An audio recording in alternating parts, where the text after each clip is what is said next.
Hello दोस्तों, स्वागत है आपका एग्जाम वर्ल्ड में। मैं हूं श्रीकांत और आज हम लोग पढ़ेंगे क्रॉनिकल के करंट अफेयर्स। ठीक है, ये क्रॉनिकल अगस्त 2023 का संस्करण है। ठीक है, इसमें फुल डिस्कशन के साथ हम लोगों ने इस वीडियो को बनाया है।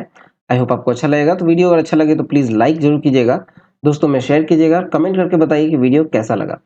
चलिए शुरू करते हैं क्रॉनिकल के करंट अफेयर्स। शुरू करेंगे राष्ट्रीय घटनाक्रम से, जहां पहला टॉपिक है टाइम मैगजीन की 100 प्रभावशाली कंपनियों की लिस्ट जारी। तो देखा जाए तो 21 जून 2023 को टाइम मैगजीन ने विश्व की सर्वाधिक प्रभावशाली कंपनियों की लिस्ट जारी की है। और इस लिस्ट में 5 श्रेणियों में इसको बांटा गया है, जो है लीडर्स, डिसरप्टर्स, इनोवेटर्स, टाइटन्स और पायनियर्स। ठीक है, ये 5 श्रेणी में बांटा गया है। और टाइम मैगजीन की जो 100 हाइलाइट्स हैं, टाइम मैगजीन की महत्वपूर्ण जो 100 प्रभावशाली हाइलाइट्स देखा जाए तो इसमें कुछ दिया गया है इसमें कि इस बार की सबसे प्रभावशाली कंपनियों की लिस्ट में जो आर्टिफिशियल इंटेलिजेंस और सस्टेनेबिलिटी से जुड़ी हुई जो अधिक कंपनियां हैं इसमें शामिल है। और इस लिस्ट में 12% से अधिक कंपनियां एआई इंडस्ट्रीज हैं, मतलब आर्टिफिशियल इंटेलिजेंस से जुड़ी हुई इंडस्ट्रीज हैं। कितने? 12%। और इसमें मुख्य रूप से open AI, Nvidia, Google, deep mind, hanging face, metaphysics जैसी कंपनियां शामिल हैं। ठीक है, ये एआई कंपनीज है। जो मुख्य रूप से कौन कौन से शामिल है, तो open AI, Nvidia, Google, deep mind, hanging face, metaphysics जैसी कंपनियां इसमें शामिल हैं।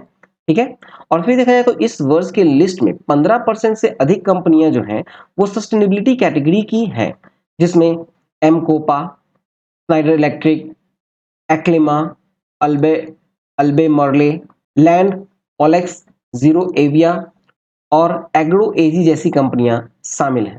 ठीक है, चलिए आगे है कि टेक्नोलॉजी के क्षेत्र में अगर देखें तो कंपनियों की बात करें टेक्नोलॉजी के क्षेत्र में तो Samsung, Google, deep mind, Microsoft, Apple, IBM जैसी प्रमुख कंपनी जो है इसमें शामिल है।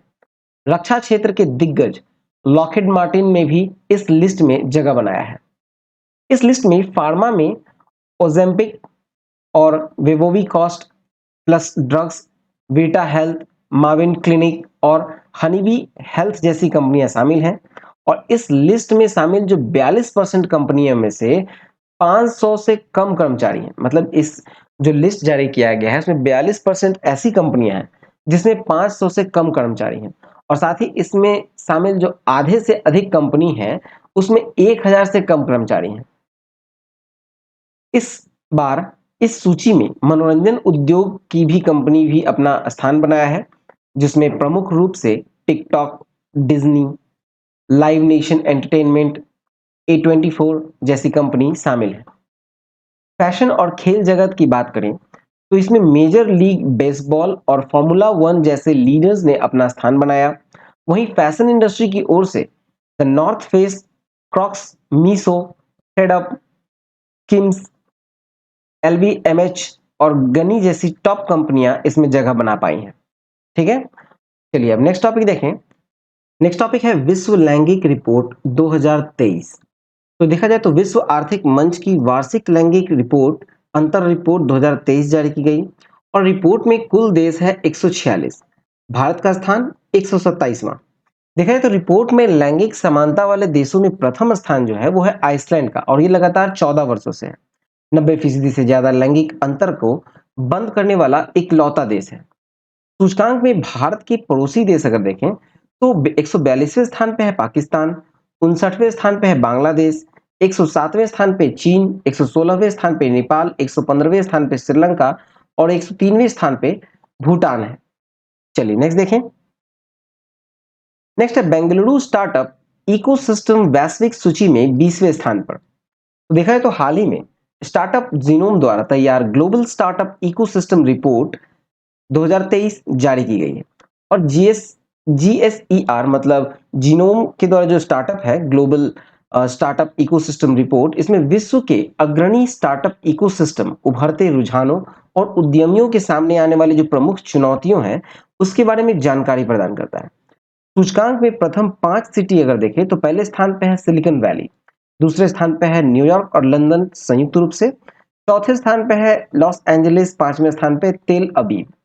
और भारतीय शहरों का स्थान देखें तो 20वें स्थान पे बेंगलुरु और 24वें स्थान पे नई दिल्ली।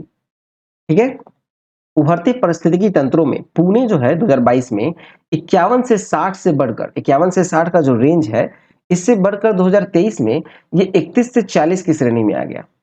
ठीक है, चलिए नेक्स्ट देखें। नेक्स्ट है हुरुन लिस्ट। Hurun list 2022। तो 20 जून 2023 को बरगंडी प्राइवेट के साथ हुरुन इंडिया ने निजी क्षेत्र की सबसे मूल्यवान कंपनी की सूची जारी की और ये सूची 6 महीने की अवधि यानी कि 30 अक्टूबर 2022 से 30 अप्रैल 2023 तक का है और इसके दौरान सिर्फ 500 भारतीय कंपनियों के मूल्य में बदलाव को ट्रैक करती है।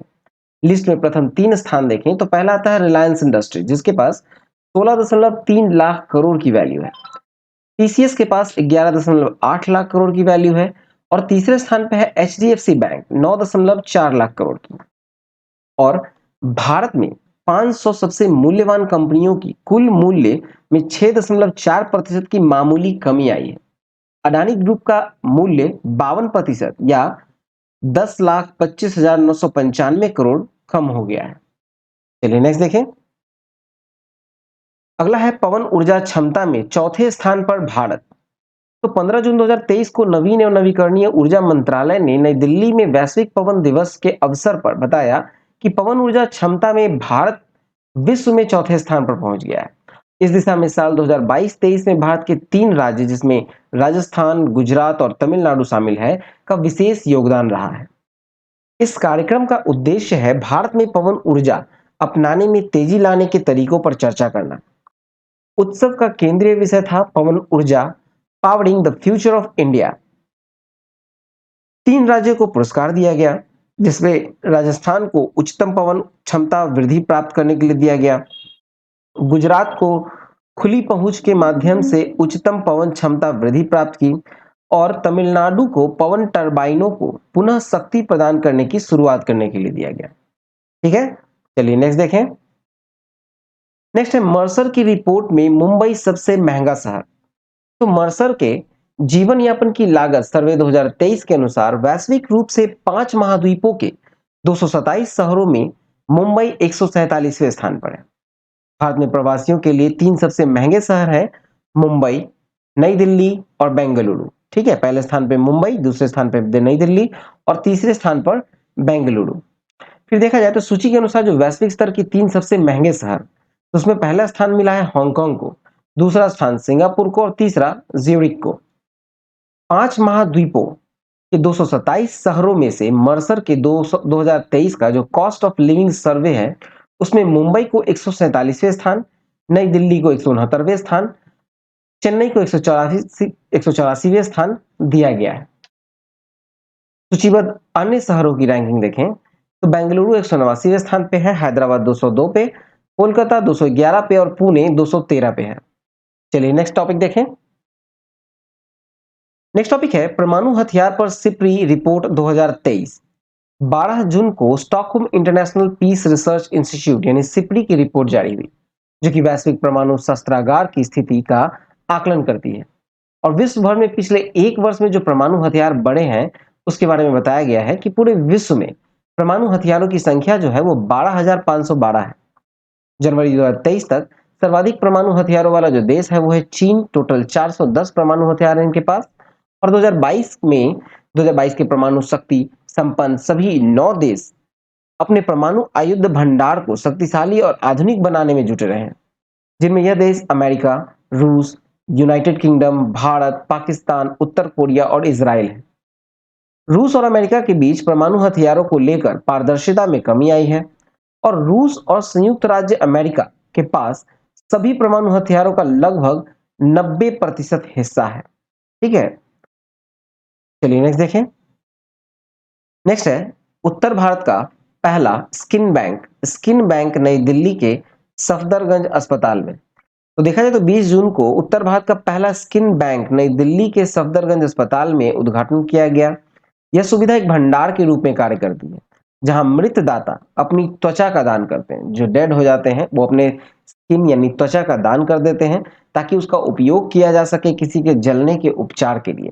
ठीक है, मृत दाता मृत्यु के 6 घंटे के भीतर अपने त्वचा दान कर सकते हैं और एक बार दान करने के बाद त्वचा एक प्रसंस्करण प्रक्रिया से गुजरती है और फिर जलने और आघात के रोगियों के इलाज के लिए इसका उपयोग किया जा सकता है। ये गंभीर रूप से जलने और चोटों में पीड़ित व्यक्तियों के लिए जीवन की बेहतर गुणवत्ता प्रदान करने की योगदान देगा। ठीक है। देश में कुल 16 स्किन बैंक हैं। ठीक है, देश में कुल 16 स्किन बैंक है जहां मृत व्यक्तियों की त्वचा दान की जा सकती है। 16 स्किन बैंकों में से 7 महाराष्ट्र में, 4 चेन्नई में, 3 कर्नाटका में और 1 मध्य प्रदेश में और 1 उड़ीसा में स्थित है। चलिए नेक्स्ट देखें। नेक्स्ट है कड़ी इराद आम को जीआई टैग। उत्तर कन्नड़ के अंकोला तालुका के कड़ी इराद आम को केंद्र सरकार के तहत भौगोलिक संकेतक रजिस्ट्री में भौगोलिक संकेतक यानी जीआई टैग मिला है। विशिष्ट सुगंध, रमणीय स्वाद, मुलायम लुगदी गुद्दा और आकर्षक आकार सहित अपनी असाधारण विशेषताओं के लिए पहचाने जाने वाला जो कड़ी इराद आम को बेहतरीन आम की किस्मों में से एक के रूप में माना जाता है। नेक्स्ट है उत्तर प्रदेश में खुलेगा पहला हेरिटेज पार्क व रेलवे कोच रेस्टोरेंट। तो देखा जाए तो आगरा कैंट और रेलवे स्टेशन रोड पर उत्तर मध्य रेलवे और उत्तर प्रदेश का पहला रेल कोच रेस्टोरेंट और हेरिटेज पार्क का निर्माण किया जा रहा है। हेरिटेज पार्क व रेल कोच रेस्टोरेंट स्थापित होने से लोगों को रेलवे की हेरिटेज की जानकारी के साथ साथ स्वादिष्ट भोजन भी मिलेगा। वर्ष 2022 में रेलवे ने 2000 वर्ग मीटर जमीन पर रेल कोच रेस्टोरेंट बनाने का निर्णय लिया था। चलिए नेक्स्ट देखें। नेक्स्ट है एनटीपीसी। एनटीपीसी बरौनी को सर्वश्रेष्ठ उद्योग श्रेणी में शीर्ष पुरस्कार। तो देखा जाए तो केंद्रीय जल शक्ति मंत्रालय के चौथे राष्ट्रीय जल पुरस्कार समारोह में एनटीपीसी बरौनी को सर्वश्रेष्ठ उद्योग में शीर्ष पुरस्कार प्रदान किया गया है।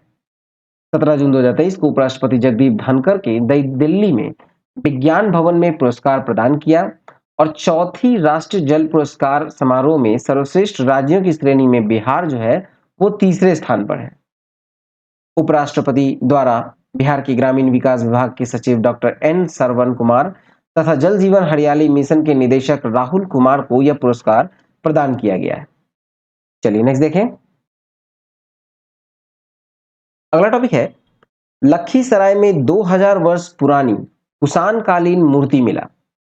तो देखा जाए तो 11 जून 2023 को बिहार के लखीसराय जिले के चानन प्रखंड के क्यूल नदी पर स्थित रामपुर बालू घाट पर अष्ट धातु की कुषाण कालीन पुरातात्विक महत्व की कीमती मूर्ति मिली है। कीमती मूर्ति मिली और पुरातत्वविद के अनुसार यह प्रतिमा 2000 वर्ष पुरानी कुषाण कालीन है। लखीसराय के रामपुर में मिली मूर्ति कुषाण काल साल भंजिका मोक्ष देवी की है और इस मूर्ति को बौद्धों से संबंधित लोक देवी कहा जा रहा है। बुद्ध जन्म दृश्य से संबंधित मूर्ति में माया देवी को ताल वृक्ष को पकड़ते हुए दिखाया गया है। ठीक है, चलिए नेक्स्ट देखें। नेक्स्ट है डीआरडीओ द्वारा अग्नि प्राइम बैलिस्टिक मिसाइल का सफलतापूर्वक परीक्षण।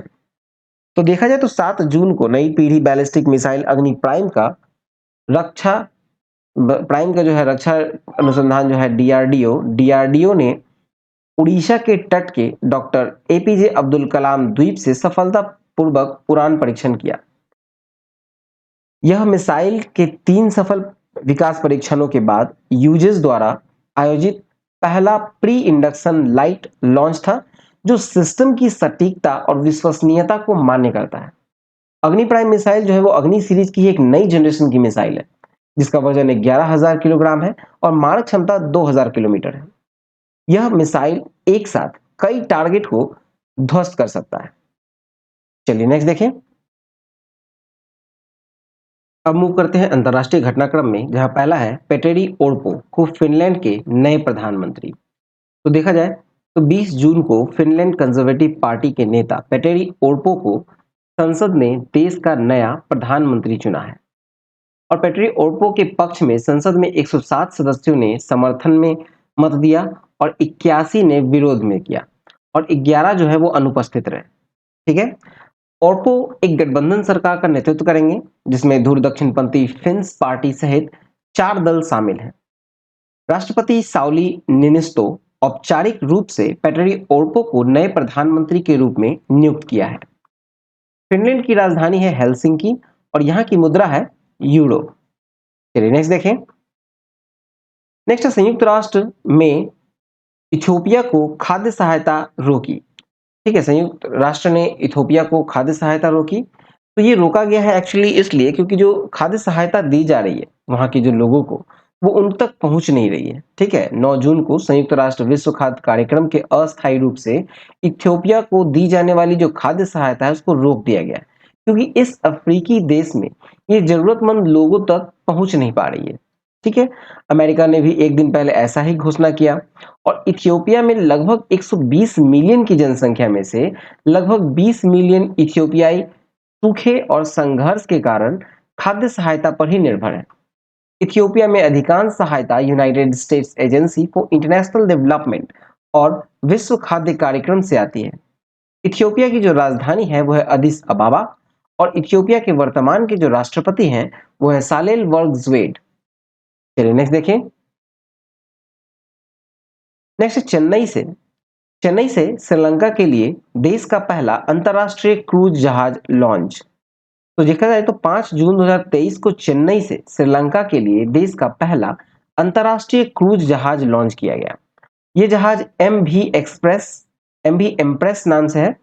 750 यात्रियों को लेकर अपने 5 दिवसीय दौरे पर श्रीलंका की 3 बंदरगाह जो हम्बनटोटा, त्रिकोमाली और कांके संतुरई का दौरा करेगी, जिसके बाद ये वापस फिर चेन्नई लौट आएगी। ठीक है, और सरकार जो है 2024 तक 3 नए अंतरराष्ट्रीय क्रूज बंदरगाहों का निर्माण करने वाली है, जिसमें क्रूज जहाजों की संख्या 208 से बढ़कर 2030 में 500 हो जाएगी। ठीक है, चलिए नेक्स्ट देखते हैं। अब मूव करते हैं आर्थिक वाणिज्यिक परिदृश्य की ओर। तो पहला है इक्विटास होल्डिंग ने एनबीएफसी लाइसेंस आरबीआई को लौटाया। ठीक है, एनबीएफसी मतलब नॉन बैंकिंग फाइनेंशियल कंपनी का जो लाइसेंस है वो आरबीआई को लौटा दिया है। किसने? तो इक्विटास होल्डिंग्स ने। 12 जून को इक्विटास होल्डिंग्स लिमिटेड ने अपना एनबीएफसी लाइसेंस भारतीय रिजर्व बैंक को सरेंडर कर दिया और इसका पंजीकरण रद्द कर दिया गया।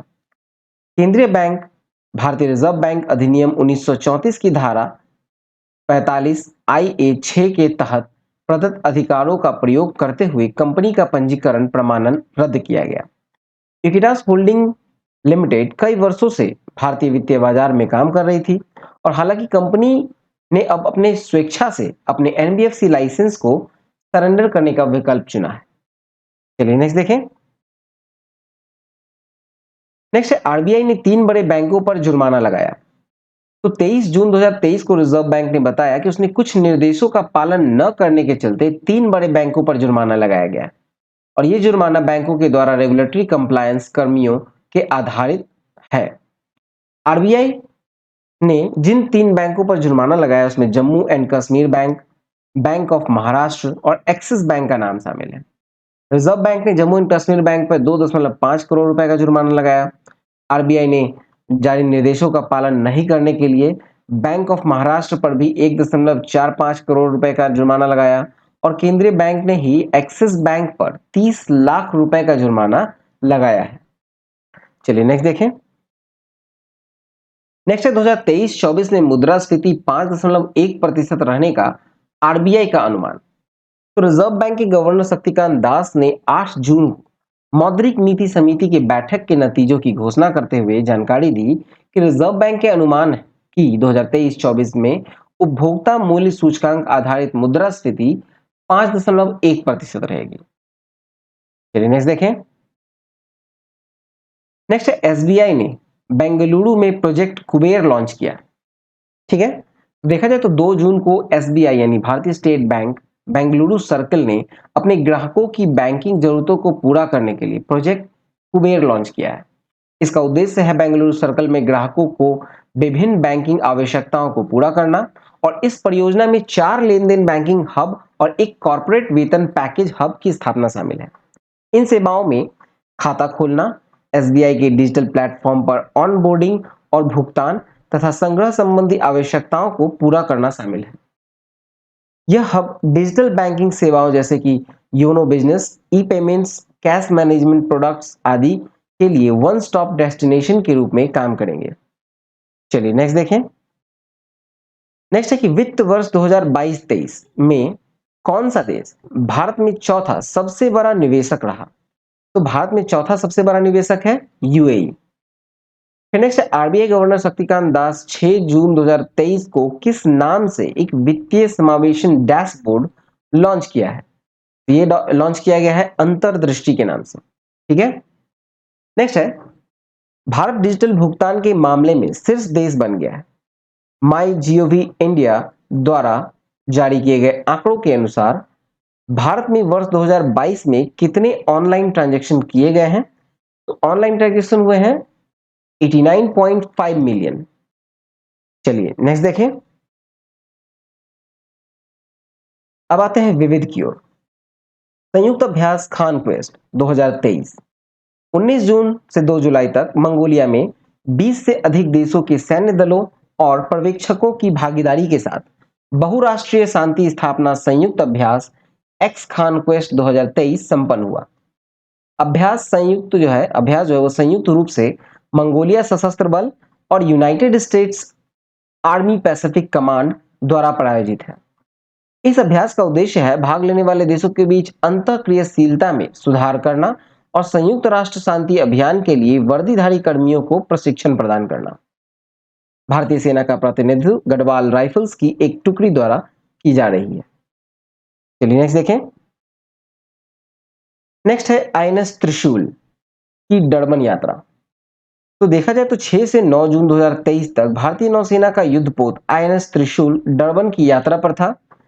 भारत और दक्षिण अफ्रीका के बीच जो राजनयिक संबंधों की बहाली के लिए 30 वर्ष पूरे होने पर दक्षिण अफ्रीका के पीटर्स मैरिट्सबर्ग रेलवे स्टेशन पर जो महात्मा गांधी को ट्रेन से उतारे जाने की घटना के 130 वर्ष पूरे होने के अवसर को चिन्हित करने के लिए यह युद्धपोत जो है वो डरबन की यात्रा पर था। आईएनएस त्रिशूल युद्धपोत की डरबन यात्रा भारत की आजादी की 75वीं वर्षगांठ के साथ साथ 30 वर्ष पहले भारत और दक्षिण अफ्रीका के बीच जो राजनीतिक संबंधों का हिस्सा है उसके लिए है। ठीक है। चलिए नेक्स्ट देखें। नेक्स्ट है भारतीय वायुसेना का रणविजय अभ्यास। तो 16 जून से 23 जून तक 16 जून से 23 जून तक यूबी हिल्स और central air command area of responsibility में भारतीय वायुसेना ने हाल ही में एकीकृत युद्ध खेलों की एक श्रृंखला रणविजय अभ्यास का आयोजन किया और इस अभ्यास का उद्देश्य है SU-30 जैसे लड़ाकू विमान को शामिल करते हुए दिन और रात के संचालन के माध्यम से लड़ाकू पायलटों के कौशल को बढ़ाना है। चलिए नेक्स्ट देखें। अब मूव करते हैं पुरस्कार सम्मान की ओर, जिसमें पहला है गीता प्रेस गोरखपुर को वर्ष 2021 का गांधी शांति पुरस्कार। तो देखा जाए तो 18 जून 2023 को महात्मा गांधी के आदर्शों के प्रति श्रद्धांजलि स्वरूप उनकी 125वीं जयंती पर भारत सरकार के द्वारा स्थापित गांधी शांति पुरस्कार 2021 के लिए गीता प्रेस गोरखपुर को प्रदान करने की घोषणा की गई। ठीक है। और ये संस्कृति मंत्रालय द्वारा घोषणा की गई। अब देखा जाए तो संस्कृति मंत्रालय की 18 जून की विज्ञप्ति के अनुसार गीता प्रेस गोरखपुर को यह पुरस्कार अहिंसक और अन्य गांधीवादी आदर्शों के माध्यम से सामाजिक, आर्थिक और राजनीतिक क्षेत्र में परिवर्तन लाने में उत्कृष्ट योगदान के लिए दिया गया है। ठीक है। इसके तहत जो पुरस्कार राशि है वो 1 करोड़ रुपए और प्रशस्ति पत्र और पट्टिका। देखा जाए तो गीता प्रेस जो है वो किसी भी तरह का दान लेने में अपनी परंपरा के अनुसार पुरस्कार राशि को स्वीकार करने से इनकार कर दिया। ठीक है। दान न लेने की वजह से ये गीता प्रेस जो है वो किसी तरह का दान नहीं लेती है, जिस वजह से इनकी जो परंपरा है उसके अनुसार इन्होंने ये पुरस्कार राशि लेने से इनकार कर दिया। ठीक है। चलिए नेक्स्ट देखें। आगे है कि 1930 में स्थापित जो गीता प्रेस गोरखपुर है वो विश्व में सबसे बड़े प्रशासकों में से एक है। 14 विभिन्न भाषाओं में 41.7 करोड़ पुस्तकों का प्रकाशन इसने अब तक किया है, जिनमें 16.21 करोड़ श्रीमद् भगवद गीता पुस्तकें शामिल हैं। ठीक है। इस संस्था ने राजस्व सृजन के लिए कभी भी अपने प्रकाशनों के लिए विज्ञापन नहीं लिया है। ठीक है। चलिए नेक्स्ट देखें। नेक्स्ट है एनटीपीसी लिमिटेड को सबसे पसंदीदा कार्यस्थल का पुरस्कार most preferred work place of 2023-24। तो देखा जाए तो एनटीपीसी लिमिटेड देश की सबसे बड़ी विद्युत उत्पादन कंपनी को टीम मार्क्समैन 2023-24 के लिए सबसे पसंदीदा कार्यस्थल का पुरस्कार से सम्मानित किया गया। देखा जाए तो 23 जून को नई दिल्ली में आयोजित एक समारोह में इंडिया टुडे और बिजनेस स्टैंडर्ड्स के सहयोग से टीम मार्क्समैन का यह पुरस्कार जो है वो कंपनी के अधिकारियों को प्रदान किया गया। और 23 जून 2023 को विद्युत मंत्रालय की एक विज्ञप्ति के अनुसार एनटीपीसी को पसंदीदा कार्यस्थल बनाने में उसके पीपल बिफोर पीएलएफ वाले प्रगतिशील दृष्टिकोण ने महत्वपूर्ण योगदान दिया है। विज्ञप्ति में बताया गया कि विगत कुछ वर्षों के दौरान एनटीपीसी भारत के सर्वश्रेष्ठ नियोक्ता के तौर पर कई पुरस्कार और सम्मान प्राप्त किए हैं। चलिए नेक्स्ट देखें। नेक्स्ट है साहित्य अकादमी युवा पुरस्कार 2023। तो देखा जाए तो 30 जून को साहित्य अकादमी ने वर्ष 2023 के लिए अपने युवा पुरस्कारों की घोषणा की। 20 भाषाओं के युवा साहित्यकारों को उनकी उत्कृष्ट रचनाओं के लिए पुरस्कार फिलहाल घोषित किए गए। ओडिया के लिए इस वर्ष यह पुरस्कार किसी को नहीं दिया गया और मणिपुरी मैथिली और संस्कृत इन तीनों के लिए जो पुरस्कारों की घोषणा की जाएगी वो बाद में की जाएगी। बाल साहित्य पुरस्कार के तहत जो पुरस्कृत साहित्यकारों को जो प्रशस्ति पत्र के साथ 50-50 हजार रुपए की राशि बाद में किसी समारोह में प्रदान की जाएगी। और ये पुरस्कार ऐसे युवा रचनाओं के लेखकों के लिए है जिनकी उम्र 1 जनवरी को 35 वर्ष से कम हो। ठीक है। और हिंदी भाषा के लिए ये पुरस्कार दिए गए हैं अतुल कुमार राय को, इनकी उपन्यास चांदपुर की चंदा के लिए। फिर अंग्रेजी भाषा के लिए दिया गया है अनिरुद्ध कनिसेठी को, जिनका उपन्यास या पुस्तक जो है वो है lords of the Deccan southern India from Chalukya to Cholas. आगे देखें तो नेक्स्ट है कि साहित्य अकादमी बाल साहित्य पुरस्कार 2023। तो ये 23 जून को वर्ष 2023 के लिए अपने बाल साहित्य पुरस्कार की घोषणा की गई है साहित्य अकादमी के द्वारा। 22 भाषाओं में चुनिंदा साहित्यकारों को उनकी उत्कृष्ट रचना के लिए पुरस्कार दिए जाते हैं। और कश्मीरी के लिए यह पुरस्कार इस वर्ष नहीं दिया गया है। मणिपुरी के लिए पुरस्कार की घोषणा बाद में की जाएगी। ठीक है। और विभिन्न भाषाओं में जो पुरस्कार दिए गए हैं जैसे अंग्रेजी दिया गया है आपको सुधा मूर्ति को, कहानी संग्रह है इनका grand parents bags of stories. Hindi के लिए दिया गया है सूर्यनाथ सिंह को, जिसकी कहानी संग्रह है कौतुक एप। फिर है पंजाबी गुरमीत कार्यालवी को, कहानी संग्रह है सच दी कहानी। राजस्थानी के लिए दिया गया है किरण बादल को टबड़ा की दुनिया। संस्कृत के लिए दिया गया है राधा वल्लभ त्रिपाठी को, उपन्यास है मानवी। ठीक है। और इस वर्ष इन पुरस्कारों के लिए 5 वर्ष पूर्व जो 1 जनवरी 2017 से लेकर 31 दिसंबर 2021 तक प्रकाशित रचनाओं को ही इस पुरस्कार में विचार किया गया था। ठीक है। देखा जाए तो संविधान की जो 8वीं अनुसूची है उसमें शामिल 22 भाषाओं के अतिरिक्त अंग्रेजी और राजस्थानी सहित कुल 24 भाषाओं के लिए दिए जाते हैं पुरस्कार। पुरस्कार राशि है 50,000 रुपए और प्रशस्ति पत्र। चलिए अगला देखिए। नेक्स्ट है राष्ट्रीय जल पुरस्कार 2022। तो 15 जून 2023 को जल संरक्षण एवं प्रबंधन के क्षेत्र में सराहनीय कार्य के लिए केंद्रीय जल शक्ति मंत्रालय के द्वारा वर्ष 2022 के चौथे जल शक्ति पुरस्कार की घोषणा की गई है। 17 जून 2023 को पुरस्कारों का वितरण उपराष्ट्रपति श्री जगदीप धनखड़ द्वारा नई दिल्ली में विज्ञान भवन में समारोह में किया गया। कुल 41 विजेताओं को 11 श्रेणियों में यह पुरस्कार दिए गए। वर्ष 2022 के राष्ट्रीय जल पुरस्कारों में प्रमुख पुरस्कारों की सूची देखें तो सर्वश्रेष्ठ राज्य मध्य प्रदेश है, इस श्रेणी में दूसरा स्थान रहा उड़ीसा का और तीसरा स्थान रहा आंध्र प्रदेश और बिहार का। ठीक है। सर्वश्रेष्ठ जिला रहा गंजम उड़ीसा का, दूसरा स्थान है नमकल्लम, ठीक है, नमकल तमिलनाडु का और तीसरा स्थान रहा आदिलाबाद तेलंगाना का। ठीक है। और सर्वश्रेष्ठ ग्राम पंचायत में देखें तो यह है जगन्नाथपुरम ग्राम पंचायत भद्राद्री कोटागुडेम तेलंगाना का है। और सर्वश्रेष्ठ शहरी स्थानीय निकाय है चंडीगढ़ नगर निगम, दूसरा स्थान रहा इंदौर नगर निगम का। सर्वश्रेष्ठ मीडिया है प्रिंट एवं इलेक्ट्रॉनिक में advance water digest private limited Gurugram का।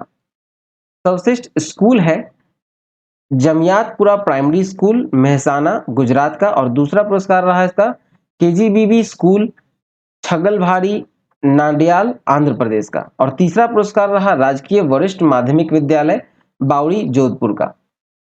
कैंपस उपयोग हेतु सर्वश्रेष्ठ संस्था या रेजिडेंट वेलफेयर एसोसिएशन दिया गया है माता वैष्णो देवी श्राइन बोर्ड जम्मू को। सर्वश्रेष्ठ उद्योग रहा Barauni thermal power station Begusarai Bihar का। चलिए नेक्स्ट देखें। सर्वश्रेष्ठ एनजीओ अर्पण सेवा संस्थान उदयपुर राजस्थान का। दूसरा स्थान रहा आरोह फाउंडेशन नोएडा का। सर्वश्रेष्ठ जल उपयोगकर्ता संघ है संजीवनी पियात सहकारी मंडली लिमिटेड नर्मदा गुजरात। और दूसरा स्थान है water user association 9Y2 Ganganagar Rajasthan का। कॉर्पोरेट सोशल रिस्पॉन्सिबिलिटी हेतु सर्वश्रेष्ठ उद्योग HCL टेक्नोलॉजीज लिमिटेड नोएडा। दूसरा स्थान रहा कोका कोला इंडिया गुरुग्राम का। चलिए नेक्स्ट देखते हैं। नेक्स्ट टॉपिक है central bank award. Central banking award 2023 RBI governor Shaktikanta Das को गवर्नर ऑफ द ईयर का पुरस्कार। देखें तो 13 जून 2023 को लंदन की आर्थिक शोध पत्रिका सेंट्रल बैंकिंग के वर्ष 2023 के 10वीं सेंट्रल बैंकिंग अवार्ड का वितरण लंदन में किया गया। और वर्ष 2023 के लिए गवर्नर ऑफ द ईयर पुरस्कार के विजेता हैं शक्तिकांत दास, आरबीआई के 25वें गवर्नर हैं। और वर्ष 2023 के सेंट्रल बैंकिंग पुरस्कारों के तहत central bank of the year का पुरस्कार जो है वो यूक्रेन की केंद्रीय बैंक ऑफ यूक्रेन को दिया गया है। चलिए नेक्स्ट देखें। नेक्स्ट टॉपिक है संयुक्त राष्ट्र मिशन में प्राण गंवाने वाले 3 भारतीयों के लिए डैग हैमरशोल्ड पुरस्कार। डैग हैमरशोल्ड पुरस्कार देखा जाए पदक, तो ये संयुक्त राष्ट्र शांति मिशन के बहादुरी के कार्य करते हुए प्राण गंवाने वाले जो भारत के 2 जवानों को और 1 सिविलियन को 25 मई 2023 को संयुक्त राष्ट्र शांति सैनिकों के लिए अंतर्राष्ट्रीय दिवस के अवसर पर न्यूयॉर्क में संयुक्त राष्ट्र मुख्यालय में आयोजित कार्यक्रम में डैग हैमरशोल्ड पदक प्रदान किया गया। भारतीय जवान में हेड कांस्टेबल से सुपाल सिंह मरणोपरांत दिया गया और सानवाल राम बिश्नोई को मरणोपरांत दिया गया, जो कि कांगो में भारतीय दल में रहते हुए प्राण गंवाए थे। और तीसरे भारतीय हैं शाबिर ताहिर अली, जिन्होंने इराक में संयुक्त राष्ट्र के एक सहायता मिशन में सिविलियन क्लर्क के रूप में कार्य करते हुए अपने प्राण गंवाए थे। ठीक है, चलिए अब नेक्स्ट टॉपिक देखें। अब आते हैं पुरस्कार सम्मान की ओर, जहां पहला है कि WHO के महानिदेशक डॉक्टर टेड्रोस घेब्रेयेसस को ओलंपिक ऑर्डर से सम्मानित। तो देखा जाए तो अंतर्राष्ट्रीय ओलंपिक समिति ने विश्व स्वास्थ्य संगठन के महानिदेशक डॉक्टर टेड्रोस घेब्रेयेसस को ओलंपिक ऑर्डर से सम्मानित किया है। और यह सम्मान डॉक्टर टेड्रोस को कोविड-19 महामारी में उत्पन्न चुनौतियों के बीच भी ओलंपिक खेलों टोक्यो 2020 को संभव बनाने में उनके प्रेरणादायक प्रयासों के लिए दिया गया है। 20 जून 2023 को अंतर्राष्ट्रीय ओलंपिक समिति के अध्यक्ष थॉमस बाक ने ओलंपिक हाउस में डॉक्टर टेड्रोस को ओलंपिक ऑर्डर प्रदान किया। और डॉक्टर टेड्रोस को 2024 ओलंपिक जो पेरिस में होने वाले हैं, 2024 में जो ओलंपिक होने वाले हैं पेरिस में, उसमें सम्मानित अतिथि बनने के लिए भी आमंत्रित उन्हें किया गया है। चलिए नेक्स्ट देखें। नेक्स्ट है सलमान रुश्दी। सलमान रुश्दी को जर्मन बुक ट्रेड 2023 का शांति पुरस्कार। 19 जून 2023 को जर्मन ट्रेड बुक का 2023 के लिए शांति पुरस्कार लेखक सलमान रुश्दी को दिए जाने की घोषणा की गई। इस पुरस्कार का उद्देश्य है शांति, संवाद और सहयोग को बढ़ावा देने का प्रयास को प्रोत्साहित करना। रुश्दी को अपने विवादास्पद उपन्यास द सैटनिक वर्सेस के माध्यम से अंतरराष्ट्रीय स्तर का पहचान प्राप्त हुआ था। चलिए नेक्स्ट देखें। नेक्स्ट है अरुंधति रॉय। अरुंधति रॉय को यूरोपीय निबंध पुरस्कार। तो अरुंधति रॉय को लाइफ टाइम अचीवमेंट के लिए 45वां यूरोपीय निबंध पुरस्कार मिला और यह पुरस्कार चार्ल्स विलन फाउंडेशन द्वारा प्रस्तुत किया गया। अरुंधति रॉय को यह सम्मान जो है वो 2021 में प्रकाशित आजादी नामक निबंध संकलन के फ्रेंच अनुवाद के लिए दिया गया। 12 सितंबर को अरुंधति रॉय को यह पुरस्कार स्विस शहर लॉजेन में प्रदान किया जाएगा। चलिए नेक्स्ट देखें। नेक्स्ट है रामचंद्र गुहा की पुस्तक को एलिजाबेथ लॉन्गफोर्ड पुरस्कार। भारतीय इतिहासकार और लेखक रामचंद्र गुहा की पुस्तक rebels against the Raj western fighters India's freedom ऐतिहासिक जीवनी 2023 के लिए एलिजिबल पुरस्कार जीता है। ठीक है, एलिजाबेथ पुरस्कार जीता है। और पुस्तक ब्रिटेन, अमेरिका और आयरलैंड के साथ व्यक्तियों की कहानी बताती है जो ब्रिटिश शासन के खिलाफ भारत की आजादी की लड़ाई में शामिल हुए थे। ललिता नटराजन को 2023 का इकबाल मसीहा पुरस्कार। तो देखा जाए तो 30 मई को चेन्नई में अमेरिकी महावाणिज्य दूतावास में एक समारोह में चेन्नई स्थित वकील और कार्यकर्ता ललित नटराजन को बाल श्रम उन्मूलन के लिए अमेरिकी श्रम विभाग से 2023 इकबाल मसीहा पुरस्कार प्रदान किया गया। नटराजन ने दक्षिण भारत में शोषक बाल श्रम को समाप्त करने के लिए कार्य के लिए और तस्करी के शिकार बच्चों की पहचान की है। ठीक है, चलिए नेक्स्ट देखें। अब आते हैं नियुक्ति यानी अपॉइंटमेंट्स की ओर। तो देखा जाए तो ब्रिटेन के पाकिस्तान में पहली महिला उच्चायुक्त नियुक्त हुए हैं जेन मैरियट।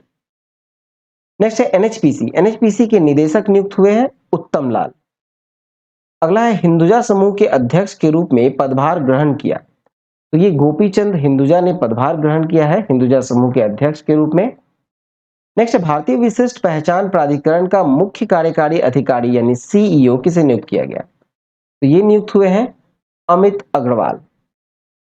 फिर सीमा सुरक्षा बल के महानिदेशक यानी डीजी नियुक्त हुए हैं नितिन अग्रवाल, केरल के आईपीएस अधिकारी हैं। Credit bureau TransUnion CIBIL के नए कार्यकारी जो गैर कार्यकारी अध्यक्ष नियुक्त हुए हैं वो हैं वी अनंतरमन। ठीक है, सिविल के यानी कि क्रेडिट ब्यूरो ट्रांस यूनियन के जो नए गैर कार्यकारी अध्यक्ष नियुक्त हुए हैं वो है वी अनंतरमन। चलिए नेक्स्ट देखते हैं। आगे है कि कंटेनर कॉर्पोरेशन ऑफ इंडिया यानी कॉनकोर, कॉनकोर के अगले अध्यक्ष और प्रबंध निदेशक बने हैं संजय स्वरूप। नेक्स्ट है कि विश्व मौसम विज्ञान संगठन के नए अध्यक्ष नियुक्त हुए हैं डॉक्टर अब्दुल्ला अल मंडोस। अगला है कि यूको बैंक, यूको बैंक के एमडी एंड सीईओ नियुक्त हुए हैं अश्वनी कुमार। नेक्स्ट है स्टील अथॉरिटी ऑफ इंडिया यानी सेल, सेल के नए अध्यक्ष नियुक्त हुए हैं अमरिंदु प्रकाश। फिर नेक्स्ट है कि solar energy corporation of India limited के एमडी नियुक्त हुए हैं अजय यादव। चलिए नेक्स्ट देखें। अब मूव करते हैं हम लोग निधन की ओर। तो पहला है कॉमैक मैकार्थी, ये पुलित्जर पुरस्कार विजेता हैं लेखक कॉमैक मैकार्थी, जिनका 13 जून 2023 को निधन हो गया। और मैकार्थी को 2007 में उनके उपन्यास द रोड के लिए पुलित्जर पुरस्कार दिया गया था। फिर नेक्स्ट है गीतांजलि अय्यर। गीतांजलि अय्यर जो है वो राष्ट्रीय प्रसारक दूरदर्शन पर भारत की पहली अंग्रेजी महिला समाचार प्रस्तुतकर्ताओं में से एक है गीतांजलि अय्यर, इनका निधन हो गया। नेक्स्ट है अम्मा अता एड्डू, घाना की प्रतिष्ठित लेखिका अम्मा अता एड्डू का 81 वर्ष की आयु में निधन हो गया। नेक्स्ट है वेद कुमारी घई। वेद कुमारी घई जो है वो संस्कृत और डोगरी भाषा की विद्वान वेद कुमारी घई को 91 वर्ष की आयु में निधन हो गया। चलिए नेक्स्ट देखें। अब मूव करते हैं पुस्तक की ओर यानी बुक्स। तो बुक्स में देखें तो पहला है the power of one thought, the power of one thought, master your mind master your life. इसके लेखक हैं बी के शिवानी। नेक्स्ट है नालंदा, नालंदा के लेखक हैं अभय के। फिर नेक्स्ट है अजय टू योगी आदित्यनाथ, इसके लेखक हैं शांतनु गुप्ता। नेक्स्ट है रिंग साइड, रिंग साइड के लेखक हैं डॉक्टर विजय दर्डा। चलिए नेक्स्ट देखें। अब मूव करते हैं खेल कूद की ओर। पहला है इंडोनेशियाई ओपन बैडमिंटन 2023। तो 13 से 18 जून 2023 को जकार्ता इंडोनेशिया में इंडोनेशियाई ओपन संपन्न हुए। 13 से 18 जून को संपन्न हुआ, जिसमें पुरुष एकल में विजेता है विक्टर एक्सेल्सन, डेनमार्क के हैं, और उप विजेता रहा एंथनी सिनुसुका गिटिंग जो कि इंडोनेशिया के हैं। महिला में एकल में विजेता है चेन यूफी चीन की, और उप विजेता है कैरोलिना मरीन स्पेन की। पुरुष युगल में विजेता है सात्विक साईराज रंकीरेड्डी और चिराग शेट्टी जो कि भारत के हैं। पुरुष युगल में विजेता सात्विक साईराज रंकीरेड्डी और चिराग शेट्टी। उप विजेता है एरोन चिया और सोह उई इक मलेशिया के। महिला युगल में विजेता है बाइक हाना और ली सोही दक्षिण कोरिया के। उप विजेता है यूकी फुकुशिमा और सयाका हिरोता जापान के। ठीक है, चलिए नेक्स्ट देखें। नेक्स्ट है दूसरी दूसरी विश्व टेस्ट चैंपियनशिप में भारत को फाइनल में हराकर ऑस्ट्रेलिया विजेता। तो देखा जाए तो 7 से 11 जून 2023 को आईसीसी की वर्ष 2021 से 23 की दूसरी विश्व टेस्ट चैंपियनशिप के लिए फाइनल मुकाबला भारत और ऑस्ट्रेलिया की टीमों के बीच लंदन में ओवल के मैदान पर खेला गया। विजेता रहे ऑस्ट्रेलिया 209 रनों से। ऑस्ट्रेलिया आईसीसी की सभी ट्रॉफियों किसी न किसी वर्ष जीतने वाला पहला देश है। ठीक है, और फाइनल में भारत के कप्तान थे रोहित शर्मा। फाइनल में मैन ऑफ द मैच घोषित हुए ट्रेविस हेड, 163 रन इन्होंने बनाया था। ठीक है, ऑस्ट्रेलिया के हैं। चलिए नेक्स्ट देखें। नेक्स्ट, टेस्ट क्रिकेट के इतिहास में रनों की दृष्टि से तीसरी बड़ी जीत। तो ये 14 से 18 जून 2023 को अफगानिस्तान की क्रिकेट टीम ने जून 2023 में बांग्लादेश के दौरे पर एक टेस्ट मैच की श्रृंखला का मेजबान टीम के विरुद्ध मीरपुर में खेली और इस श्रृंखला का यह एकमात्र टेस्ट बांग्लादेश में 546 रनों से जीता। टेस्ट क्रिकेट के इतिहास में रनों की दृष्टि से तीसरी बड़ी विजय है। मैनचेस्टर सिटी एफए कप का विजेता। तो देखा जाए तो 3 जून को विश्व के सबसे पुराने फुटबॉल टूर्नामेंट 142वां FA cup football association challenge cup के 2022-23 का final match Manchester City football club Manchester United football club के बीच खेला गया, जिसमें विजेता रहा मैनचेस्टर सिटी और उपविजेता रहा मैनचेस्टर यूनाइटेड। ठीक है, चलिए नेक्स्ट देखते हैं। नेक्स्ट है फ्रांसीसी ओपन। फ्रांसीसी ओपन टेनिस में पुरुष एकल खिताब जीतकर सर्वाधिक 23 ग्रैंड स्लैम खिताबों का रिकॉर्ड जोकोविच ने अपने नाम किया। सर्बिया के नोवाक जोकोविच ने सर्वाधिक 23 बार ग्रैंड स्लैम एकल खिताब जीतने का रिकॉर्ड अपने नाम कर लिया और इससे पूर्व स्पेन के राफेल नडाल और सर्बिया के नोवाक जोकोविच संयुक्त रूप से 22-22 ग्रैंड स्लैम खिताब के विजेता रहे हैं। टेनिस खिलाड़ियों की विश्व रैंकिंग में पहला स्थान रहा जोकोविच का और जोकोविच का 23 ग्रैंड स्लैम एकल खिताब में 10 ऑस्ट्रेलियाई ओपन, 3 फ्रांसीसी ओपन, 7 विंबलडन और 3 अमेरिकी ओपन खिताब शामिल है। चलिए नेक्स्ट देखें। नेक्स्ट है फ्रांसीसी ओपन टेनिस 2023। तो देखा जाए तो 28 मई से 11 जून 2023 तक फ्रांसीसी ओपन टेनिस 2023 पेरिस में संपन्न हुआ है। फ्रांसीसी ओपन जो कि 28 मई से 11 जून तक हुआ है पेरिस में, और विजेता रहे नोवाक जोकोविच जो कि सर्बिया के हैं। उप विजेता रहे कैस्पर रूड नॉर्वे के।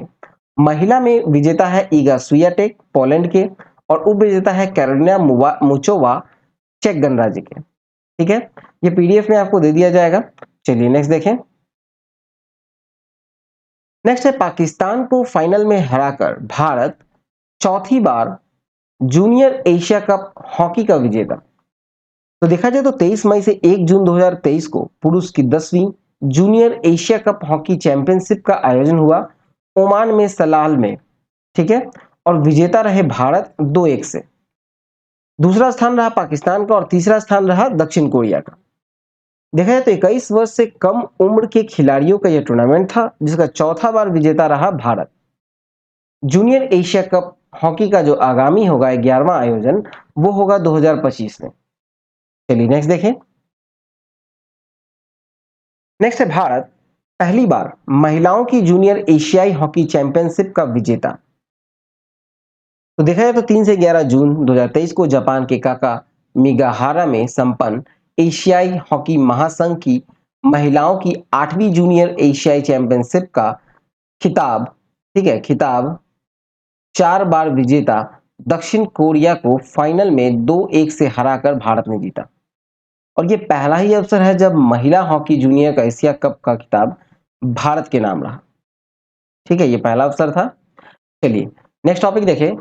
नेक्स्ट है कि PGA golf championship 2023। PGA golf championship है जो कि 18 से 21 मई को गोल्फ की 4 मेजर किताबों, ठीक है, 4 मेजर खिताबों में से दूसरा 105वीं पीजीए चैंपियनशिप 2023 का आयोजन अमेरिका में पिट्सफोर्ड न्यूयॉर्क में हुआ और इसका खिताब को अमेरिका के ब्रुक्स कोएप्का ने जीता है। ठीक है, चलिए नेक्स्ट देखते हैं। नेक्स्ट टॉपिक है US open. US open golf 2023। तो 15 से 6 जून को वर्ष 2023 की तीसरी मेजर गोल्फ प्रतियोगिता यूएस ओपन का आयोजन लॉस एंजलिस में हुआ। विजेता रहे विंडम क्लार्क, अमेरिका के। ठीक है, और नेक्स्ट टॉपिक है स्पेनिश ग्रैंड प्रिक्स, वो कैनेडियाई ग्रैंड प्रिक्स। ठीक है, 4 जून को हुआ बार्सिलोना स्पेन में संपन्न Spanish grand prix formula 1 race, और इसके विजेता हैं एम वर्स्टापेन जो कि रेडबुल टीम के हैं। और 18 जून को हुआ मॉन्ट्रियल में संपन्न कैनेडियाई ग्रैंड प्रिक्स फॉर्मूला 1 रेस, और इसमें भी विजेता जो थे वो है एम वर्स्टापेन रेडबुल टीम के। ठीक है, चलिए नेक्स्ट देखें। नेक्स्ट है तीसरा, खेलो इंडिया यूनिवर्सिटी गेम्स में पंजाब यूनिवर्सिटी चंडीगढ़ का पदक तालिका में शीर्ष स्थान। तो देखा जाए तो 25 मई से 3 जून को तीसरा खेलो इंडिया यूनिवर्सिटी गेम्स का आयोजन हुआ। उत्तर प्रदेश की मेजबानी में हुआ और देश भर के 200 से अधिक विश्वविद्यालयों के 4000 से अधिक खिलाड़ियों ने 21 खेलों में इन खेलों के तहत भाग लिया। उत्तर प्रदेश में यह खेल लखनऊ, वाराणसी, गोरखपुर, नोएडा में आयोजित हुए, जबकि निशानेबाजी की स्पर्धा दिल्ली स्थित करनी सिंह शूटिंग रेंज में हुई। शुभंकर था 12 सिंगा, नाम है जीतू।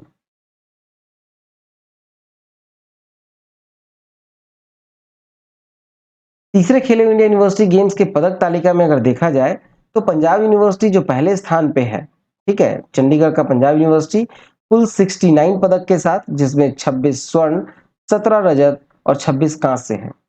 गुरु नानक देव यूनिवर्सिटी जो अमृतसर का है वो दूसरे स्थान पे है 68 पदक के साथ, 24 स्वर्ण, 27 रजत और 17 कांस्य। जैन यूनिवर्सिटी कर्नाटक का है तीसरे स्थान पर 32 पदक के साथ, 16 स्वर्ण, 10 रजत और 6 कांस्य।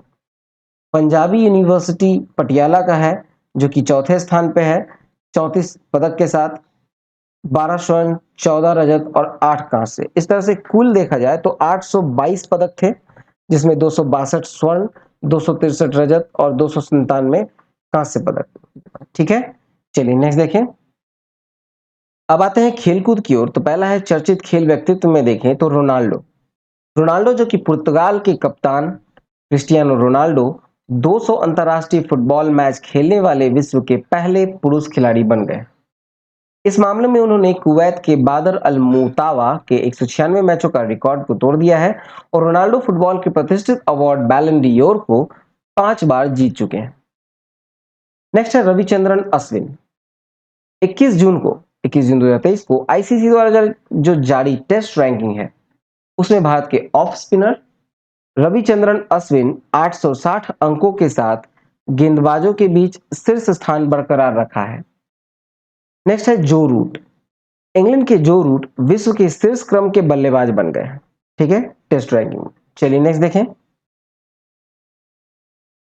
नेक्स्ट है भवानी देवी ने एशियाई तलवारबाजी चैंपियनशिप में कांस्य पदक जीता। 19 जून 2023 को भवानी देवी चीन के वुक्सी में एशियाई तलवारबाजी चैंपियनशिप में कांस्य पदक जीता। भवानी देवी ऐसा करने वाली पहली भारतीय तलवारबाज बनी है। भवानी 14-15 स्कोर से उज्बेकिस्तान की जैनब द्याबेकोवा से सेमीफाइनल में हार गई। ठीक है, नेक्स्ट है मिस्र ने विश्व स्क्वॉश चैंपियनशिप जीता। 17 जून 2023 को चेन्नई में विश्व स्क्वॉश चैंपियनशिप में मिस्र ने मलेशिया को 2-1 से हराकर जीत लिया है। तीसरा स्थान प्राप्त किया संयुक्त रूप से भारत और जापान को मिला है। तीसरा स्थान संयुक्त रूप से भारत और जापान को, और 13 जून से शुरू हुई चैंपियनशिप में 8 देशों ने हिस्सा लिया था। चलिए नेक्स्ट देखें। नेक्स्ट है तीरंदाजी। तीरंदाजी विश्व कप चरण 3 में अभिषेक वर्मा ने स्वर्ण पदक जीता। 17 जून 2023 को तीरंदाजी विश्व का प्रतियोगिता के तीसरे चरण के पुरुषों की कंपाउंड व्यक्तिगत स्पर्धा में फाइनल में भारत के अभिषेक वर्मा ने स्वर्ण पदक जीता। इस पदक के साथ ही अभिषेक ने इस वर्ष मैक्सिको में 9-10 सितंबर 2023 को होने वाले जो तीरंदाजी विश्व कप फाइनल है उसमें अपनी जगह बना ली है। अभिषेक वर्मा का यह तीसरा व्यक्तिगत विश्व कप स्वर्ण पदक है। चलिए नेक्स्ट देखते हैं। नेक्स्ट है उरुग्वे। उरुग्वे ने इटली को हराकर अंडर 20 फुटबॉल विश्व कप जीता। तो देखा जाए तो 11 जून 2023 को अर्जेंटीना के ला प्लाटा में डिएगो माराडोना स्टेडियम में उरुग्वे ने इटली को 1-0 से हराकर अपना पहला अंडर 20 फुटबॉल विश्व कप जीत लिया है। फीफा अंडर 20 विश्व कप 2023 में सर्वश्रेष्ठ खिलाड़ी रहे थियागो अल्माडा, गोल्डन बॉल पुरस्कार अर्जेंटीना के। चलिए नेक्स्ट देखते हैं। नेक्स्ट है ज्योति याराजी। ज्योति याराजी ने टी मीटिंग 2023 में स्वर्ण पदक जीता। 29 मई 2023 को ज्योति याराजी ने नीदरलैंड टिलबर्ग में टी मीटिंग 2023 एथलेटिक्स मीट में महिलाओं की 100 मीटर बाधा दौड़ स्पर्धा में स्वर्ण पदक जीता है। और ज्योति ने श्रेणी ई विश्व रैंकिंग प्रतियोगिता में 13.20 सेकंड के साथ जीत प्राप्त की। ज्योति याराजी 13.08 सेकंड के समय के साथ फाइनल में जगह बनाई है। चलिए नेक्स्ट देखें।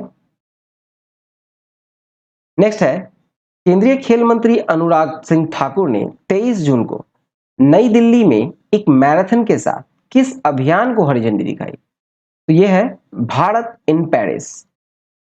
नेक्स्ट है महिलाओं के 65 किलोग्राम में 3 जून 2023 को किर्गिस्तान में विश्व की रैंकिंग सीरीज 2023 में भारत के लिए पहला स्वर्ण पदक किसने जीता है? तो ये जीता है मनीषा ने। नेक्स्ट, किस भारतीय शतरंज खिलाड़ी ने 29 मई 2023 को नॉर्वे शतरंज टूर्नामेंट में मैग्नस कार्लसन को हराया? तो ये हराया गुकेश को। अगला है भारत के 82वें ग्रैंड मास्टर मई 2023 में कौन बने? तो ये है तेलंगाना के 16 वर्षीय प्रणीत बुपला। चलिए नेक्स्ट देखें। अब मूव करते हैं दिवस की ओर। 1 जून को मनाया गया विश्व दुग्ध दिवस। 3 जून को मनाया गया विश्व साइकिल दिवस। 5 जून को मनाया गया विश्व पर्यावरण दिवस और जिसका थीम था प्लास्टिक प्रदूषण का समाधान। 7 जून को मनाया गया है विश्व खाद्य सुरक्षा दिवस, जो कि थीम है खाद्य मानव जीवन को सुरक्षा प्रदान करते हैं। 8 जून को मनाया गया है विश्व महासागरीय दिवस। थीम है ग्रह महासागर ज्वार बदल रहे हैं, मतलब planet ocean the tides are changing. 8 जून को मनाया गया है विश्व ब्रेन ट्यूमर दिवस। 12 जून को मनाया गया है विश्व बाल श्रम निषेध दिवस, जिसका थीम है सभी के लिए सामाजिक न्याय, बाल श्रम का अंत। 13 जून को मनाया गया है अंतरराष्ट्रीय एल्बनीज जागरूकता दिवस, जिसका थीम था united in making our voice hear. 14 जून को मनाया गया है विश्व रक्तदाता दिवस। रक्त दो, प्लाज्मा दो, जीवन साझा करो, अक्सर साझा करो, ये इसका थीम है। 16 जून को मनाया गया है परिवारों को धन संप्रेषण हेतु अंतरराष्ट्रीय दिवस। फिर 17 जून को मनाया गया है विश्व मरुस्थलीकरण और सूखा रोकथाम दिवस, जिसका थीम था उसकी भूमि उसके अधिकार, हर लैंड हर राइट्स। 20 जून को मनाया गया है विश्व शरणार्थी दिवस, जिसका थीम है घर से दूर आशा। 21 जून को मनाया गया है विश्व संगीत दिवस। फिर 21 जून को विश्व योग दिवस भी मनाया गया है, जिसका थीम है योग फॉर वसुधैव कुटुंबकम। फिर 21 जून को मनाया गया है विश्व हाइड्रोग्राफी दिवस। 23 जून को मनाया गया है अंतरराष्ट्रीय ओलंपिक दिवस, जिसका थीम है आओ चले, लेट्स मूव। फिर आते हैं 25 जून में अंतरराष्ट्रीय नाविक दिवस मनाया गया है 25 जून को। 27 जून को मनाया गया है अंतरराष्ट्रीय एमएसएमई दिवस, जिसका थीम है इंडिया 100 हेतु भविष्य के लिए तैयार एमएसएमई। 29 जून को मनाया गया है राष्ट्रीय सांख्यिकी दिवस, जिसका थीम है alignment of state indicator framework with national indicator framework for monitoring sustainable development goals. 30 जून को मनाया गया अंतरराष्ट्रीय क्षुद्र ग्रह दिवस और 30 जून को मनाया गया है अंतरराष्ट्रीय संसदीय दिवस। तो चलिए ये वीडियो यहीं तक था। आई होप आपको अच्छा लगा हो, तो प्लीज वीडियो को लाइक कर दें, शेयर कर दें।